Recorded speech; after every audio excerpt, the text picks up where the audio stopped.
Bonjour à tous. Alors donc aujourd'hui, je vais cumuler dans cette vidéo la correction des devoirs, c'est-à-dire l'exercice 6 de la page 153, et l'exercice que vous avez à faire en activité juste après aujourd'hui, qui est donc le 6 encore, mais page 175.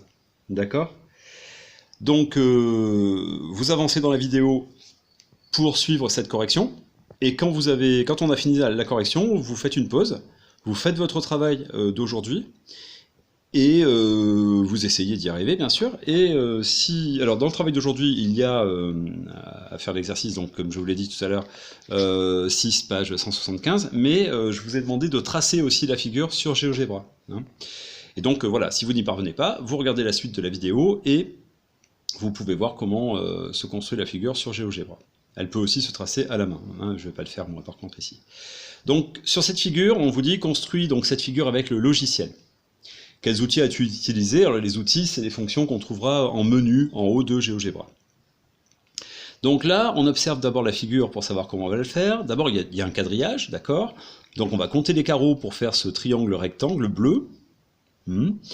Et puis ensuite, on a des codages. Donc ces codages ici nous indiquent que le point D est au milieu de AC. D'accord? Donc on va placer D au milieu de AC. Donc on va commencer par faire un triangle ABC. Souvent d'ailleurs le nom des lettres vous indique l'ordre de construction, hein, puisqu'on commence par les lettres du début de l'alphabet. Donc on fait ABC, du coup après on place D milieu de AC, d'accord? Une fois qu'on aura fait ça, on pourra tracer, qu'est-ce qu'on pourra faire? Oui, on pourrait faire cette droite, on pourrait faire celle-là.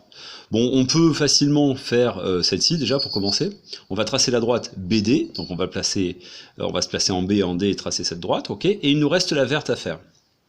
Alors pour la verte, j'explique un truc qui n'est pas marqué là et qu'ils auraient peut-être dû marquer. En fait, la droite verte, qui est la EF, ou EG si vous voulez, enfin, cette droite-là, on ne nous dit pas explicitement qu'elle passe au milieu de AB.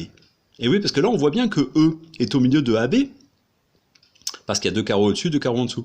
Mais on ne nous le dit pas. Explicitement, on ne nous le dit pas. Donc en réalité, on pourrait la tracer n'importe où. Alors, je ne sais pas si je vous le dis, mais en fait, ici, on a une application du théorème de Thalès. Hein.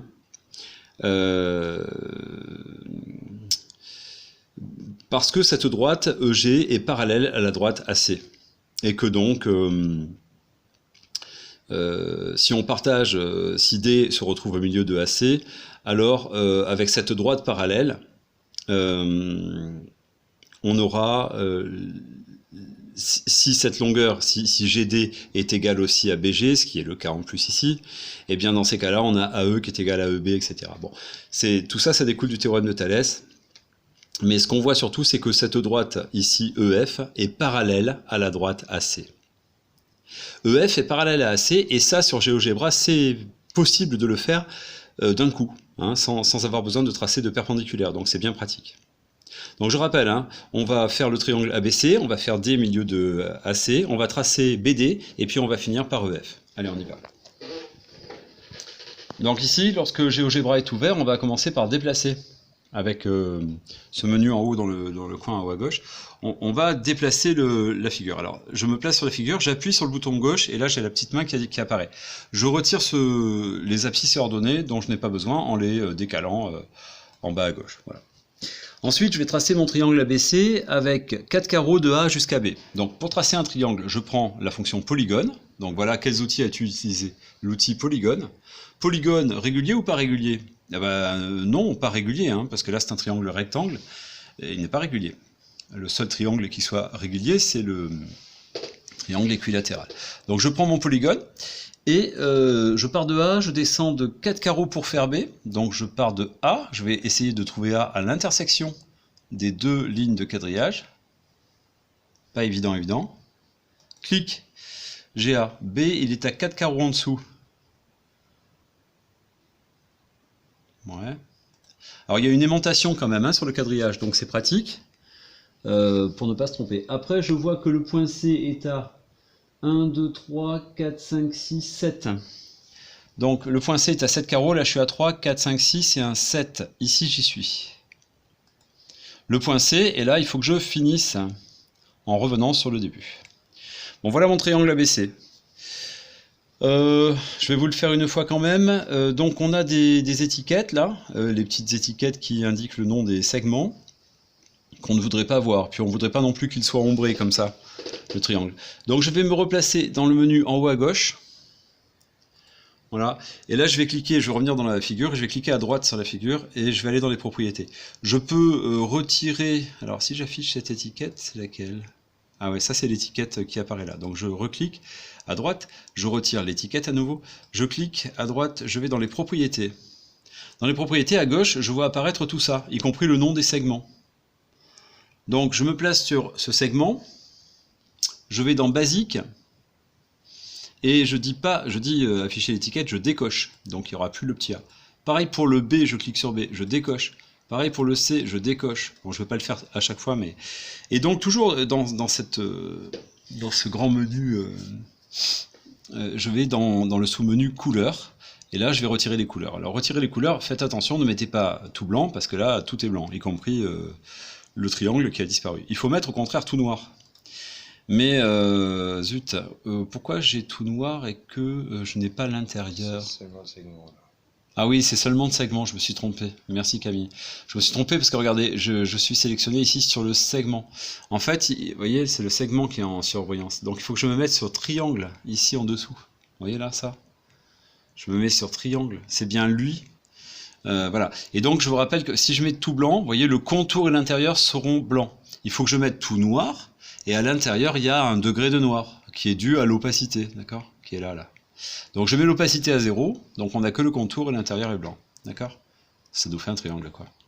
Le voilà. Pour sortir du menu, j'ai cliqué en haut à droite sur la croix. Je me remets sur sélectionner, je clique n'importe où, et voilà mon triangle qui est propre et net. Bon voilà, donc après, je vais placer D au milieu de AC. Alors je vous rappelle que la fonction existe. Quelle fonction on a utilisé? La fonction milieu. Dans les points, là-bas, dans le menu points, faut cliquer dans la petite flèche en bas à droite, sinon on ne le voit pas. Dans le menu point, on a le menu milieu, ou centre. Bon, milieu. Donc je clique là-dessus. Et après, bien sûr, milieu de quoi? Je vais cliquer sur A, je vais cliquer sur C, et le point D va apparaître. D'accord? Le voilà. Il apparaît tout seul. Bon, une fois qu'on a fait ça, j'ai dit que je traçais la droite DB. Donc là, c'est l'enfonce de l'arc. Je vais aller dans le menu droite.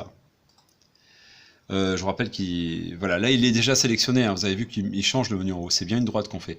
Sinon, vous allez le chercher dans le menu, là, mais vous voyez, ça n'a pas changé.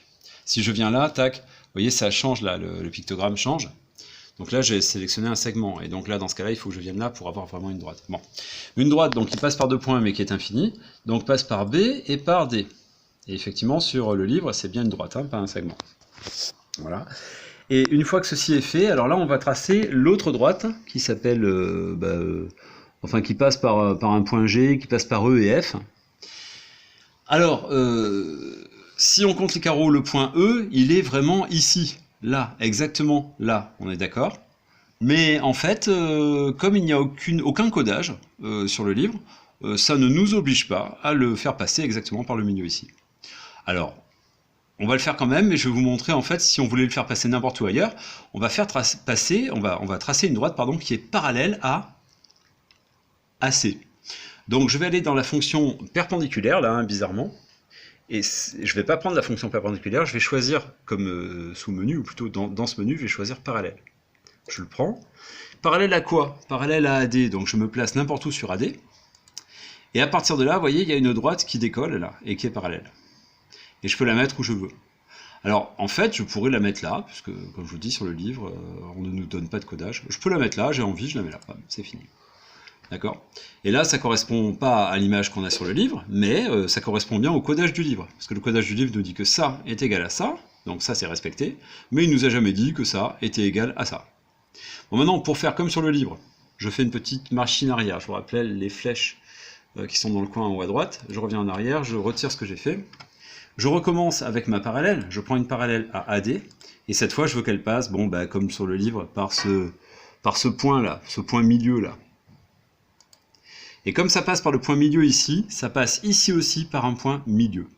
Ce point milieu n'a pas de nom, puisque nous on a tracé une parallèle. Sur le livre il s'appelle F. Donc je peux aller choisir la fonction point. Où est-elle celle-ci? Là je crois, voilà. Je crois que c'est là. La deuxième, là, je clique dans ce truc, dans ce menu, et là, vous voyez, j'ai le point. Donc là, je vais rajouter 2 points, ce qui m'intéresse, dans l'ordre, si possible, parce que, faites voir, il y a E, F, G. Alors le F, il est là. Alors si vous commencez par cliquer là, ça va l'appeler F, celui-là. Donc il vaut mieux commencer par lui. Alors, il faut que, lorsque vous avez le petit doigt dessus, apparaisse l'étiquette qui est en dessous. C'est-à-dire qu'on est à la fois sur la droite G et sur le segment A. D'accord? Et d'ailleurs, au passage, à la fois sur le triangle aussi. Je clique là, le point F apparaît. Et pour finir, je viens cliquer ici. Pareil, il faut qu'on soit à l'intersection des deux, droite. Et j'ai le point G et j'ai fini mon tracé. Bon. Si on se trompe de point, je vous rappelle qu'on peut le changer en cliquant sur le point et en allant renommer le point ici. Voilà. Et donc là, on peut le renommer ici, là. Voilà, pour donner le bon nom si on s'est trompé. On peut tout modifier, mais c'est juste plus long. Voilà. Donc là, on a terminé notre exercice. Voilà, on est à la minute 11. Donc c'est là qu'on va commencer l'exercice du livre. Et donc je vous rappelle que là, vous faites une pause dans la vidéo, vous essayez de faire l'exercice, et vous revenez sur la vidéo après pour la correction. On a dit page 175. C'est celui-là de livre ? Oui. Voilà, le 6, voilà, c'est celui-là. Donc voilà, on est revenu sur le livre, on a fini l'exercice, vous avez tout réussi, donc ça va être très facile de suivre. Alors, écris le programme de construction de cette figure. Autrement dit, on vous demande quelle méthode vas-tu utiliser pour construire cette figure, par quoi tu vas commencer. Hein ? Et puis, deuxième phase, construis-le avec tes instruments de géométrie. Donc, on peut le faire sur une feuille, mais moi, je vous ai demandé de le faire avec GeoGebra. Donc, le programme. Bon, là, je vois tout de suite un carré. ABCD. Je vous rappelle encore une fois, le nom des lettres nous indique dans quel ordre on fait le programme. Donc, ok, je fais un carré ABCD. Ensuite, eh bien, le codage me dit que pour placer le reste, hein, qu'est-ce qu'il me reste à placer? En fait, pas grand-chose. Hein, j'ai une diagonale. Je peux la faire tout de suite, hein, pourquoi pas. Allez, tracer la diagonale AC. D'accord? Deuxième élément de la construction, donc je rappellerai tout après à la fin. Ensuite, le point E où je le mets, j'en sais rien. J'en sais rien parce que par rapport à AC, il n'y a pas de codage pour me dire que ça est égal à ça, par exemple. Donc je ne sais pas. Par contre, je peux placer le point F et le point G, parce que le point F, on voit qu'il est au milieu de DC à cause ou grâce au codage qui est là et là. Ce codage me dit d'ailleurs que ces deux petits segments, c'est-à-dire DF et FC, ont la même longueur que CG et BG. Bon, ce qui nous importe peu d'ailleurs, mais par contre, c'est intéressant de savoir que BG égale GC, c'est-à-dire que G est au milieu de BC. Donc une fois que j'ai placé mes points F et G, je vais devoir tracer ce petit carré. Alors je vois que c'est un carré. Pourquoi? Parce que déjà c'est un losange. À partir du moment où le codage des quatre côtés montre qu'ils sont tous les quatre égaux, on a donc une figure qui a quatre côtés égaux, donc qui est soit un losange, soit un carré, sachant qu'un carré est un losange. Mais alors, ce fameux losange, il est un peu particulier parce qu'il a un angle droit ici, en C. Et si vous prenez un losange et que vous rajoutez un angle droit, systématiquement, on n'a pas besoin de le coder, les trois autres angles sont aussi égaux. Sont aussi droits. Donc celui-ci est droit, celui-ci est droit, celui-ci aussi, donc c'est bien un carré. D'accord? Voilà. Alors c'est un carré, alors qu'est-ce qu'on va faire? On peut sur GeoGebra utiliser la fonction carré, hein, et tracer la fonction carré, c'est-à-dire polygone régulier à quatre côtés, et tracer FC et puis dire qu'il a quatre côtés et puis il va terminer notre carré. Hein. Ou alors, comme on sait que c'est un carré maintenant, on peut aussi tracer FE perpendiculaire à DC. Alors je dis ça parce que sur votre feuille de papier, vous faites ça avec une équerre. Mais alors, comme on est sur GeoGebra, on peut aussi tracer directement FE parallèle à CG, parce que la fonction parallèle existe directement sur GeoGebra. Sur la feuille, vous savez que vous devez faire deux fois une perpendiculaire pour obtenir une parallèle. Et on pourra faire pareil pour EG, parallèle donc à FC. Donc je rappelle, le programme de construction sera le suivant. Tracer le triangle ABCD. Tracer la diagonale AC. Placer le point F, milieu de DC. DC c'est un segment, il faut mettre des crochets, des crochets fermés autour de DC. Je continue, étape suivante.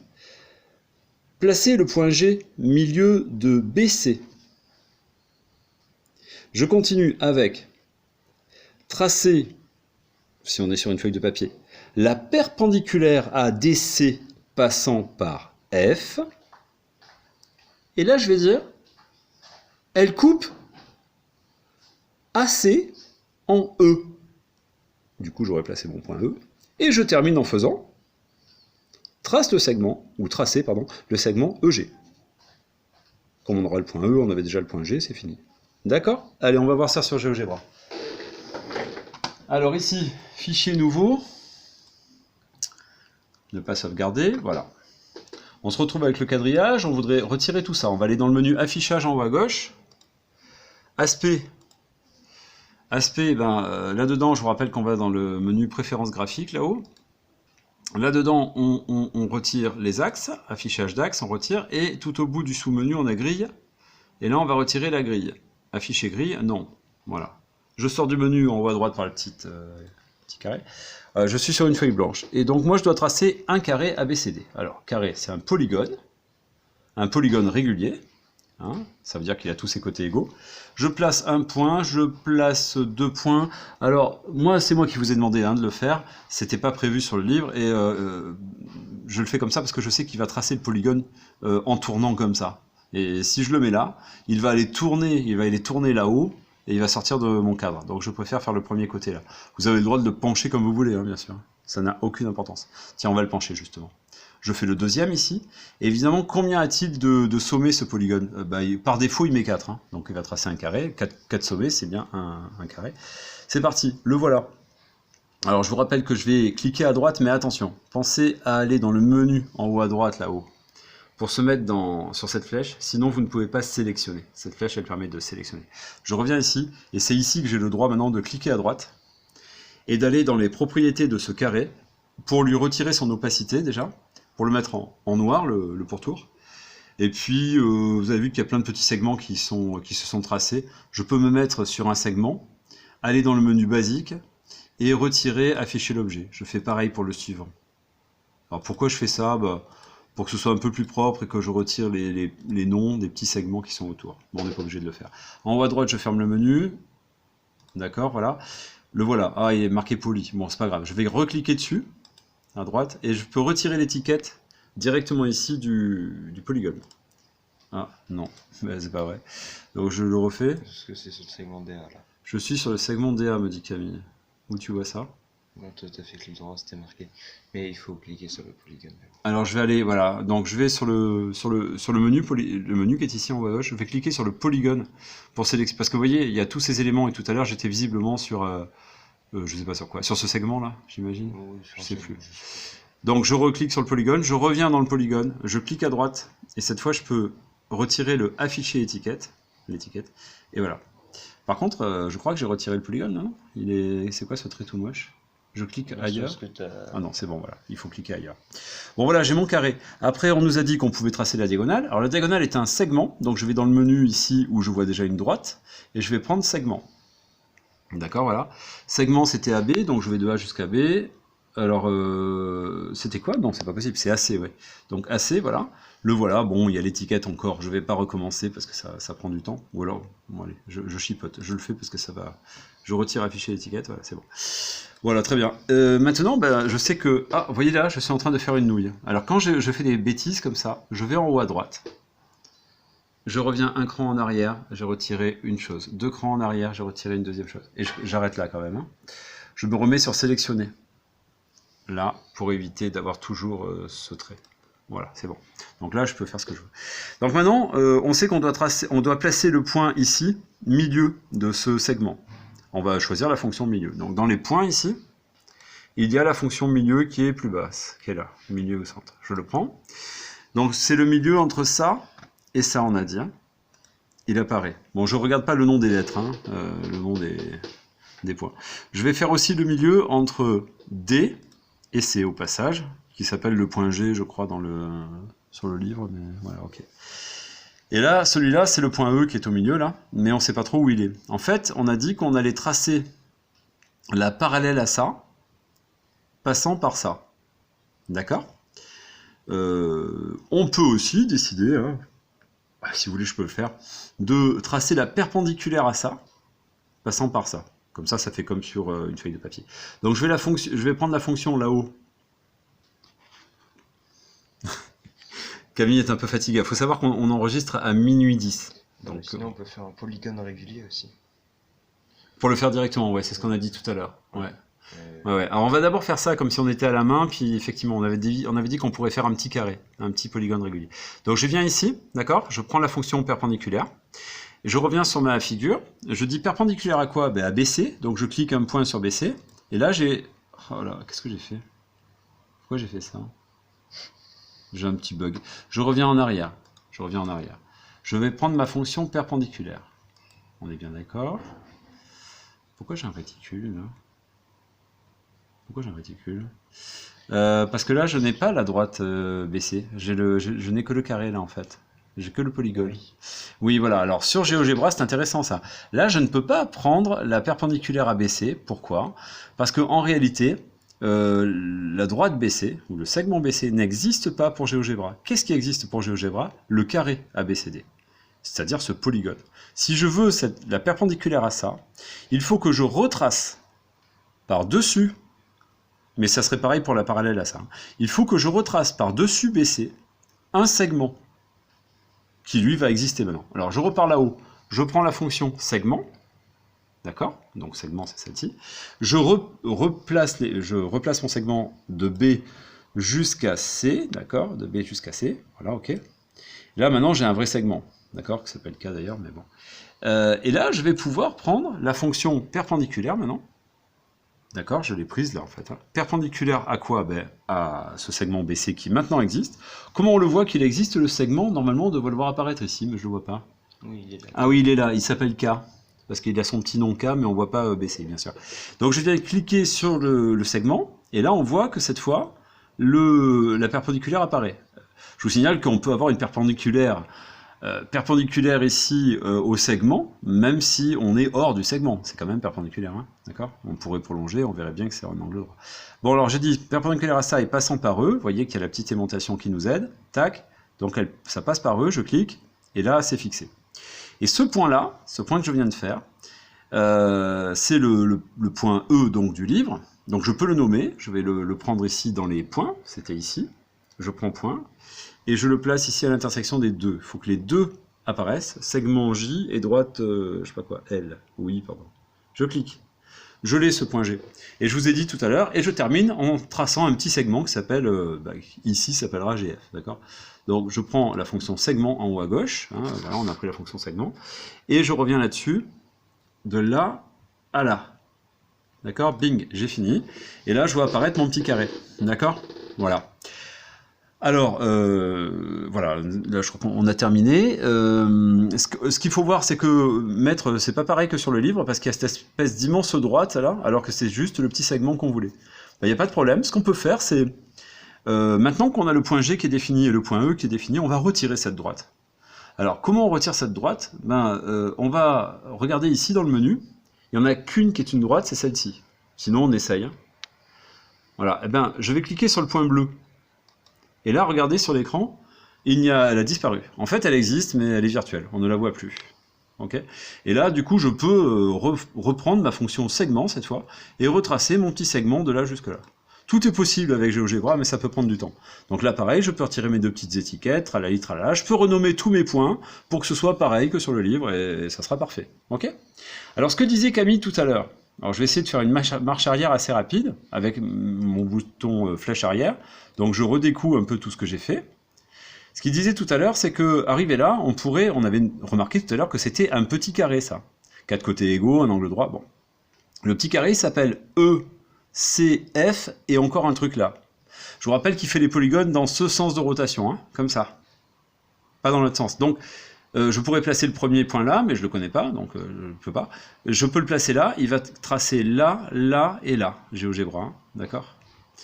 Donc allons-y. On va prendre la fonction polygone régulier, et je vais placer un premier point. Ok, un deuxième, ça me donne la longueur du côté du polygone. Et puis lui, il sait que tous les côtés vont avoir la même longueur, puisqu'il est régulier. Et il me demande combien y a-t-il de sommets? Ben 4, puisque c'est un carré. Donc ce qu'il a mis, c'est déjà très bien. Et je fais OK. Et le voilà. C'est magique, ça va quand même beaucoup plus vite. Après, je vous rappelle qu'on retire la couleur. Pas en restant là, hein. Je vous rappelle qu'on revient sur le menu sélection en haut à gauche. Puis on clique à droite, et puis après on fait propriété, et tralali tralala, les couleurs, on retire l'opacité, éventuellement on change la couleur pour avoir un trait noir. On sort du menu, et l'affaire est réglée, on retire les étiquettes, et tout est beau. D'accord? Là je suis un peu flou, parce qu'il faut sélectionner à côté pour que le trait ne soit plus en surbrillance. Voilà. Donc on a vu le programme de construction, on a tracé la figure sur GeoGebra, elle était traçable sur une feuille, on a expliqué la méthode. Je crois qu'on a tout fait les enfants, à vous de vous entraîner. Voilà. À bientôt, merci.